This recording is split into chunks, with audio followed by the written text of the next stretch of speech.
C'est moi qui ai tué Alexandre. Je l'ai transporté seul en le prenant par les bras et en le traînant jusqu'à chez Fatima. Près de 2 heures après le début de son interrogatoire musclé, Michael Baherel craque. Il a fallu que la mère d'Alexandre lui demande de parler pour que le jeune homme balbutie en pleurant « J'ai honte, ça aurait pu être mon petit frère ».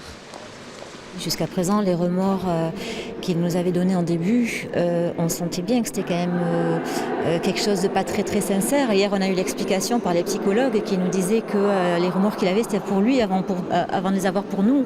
Donc voilà, on a bien senti que ça se suivait.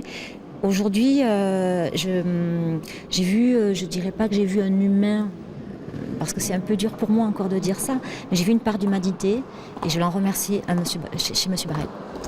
De cette nuit-là, Michael Baherel dit que son ami Christian Pierre, aujourd'hui décédé, l'a aidé à transporter Alexandre chez lui, dans une poubelle. Le lendemain, Claude Ducos est venu charger le corps. Je ne savais pas ce qu'il voulait en faire, je croyais qu'il voulait l'enterrer.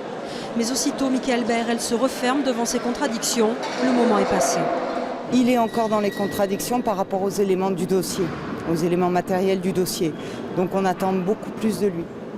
Michael Baherel hésite lui-même entre ce qu'il peut dire et ce qu'il ne peut pas dire.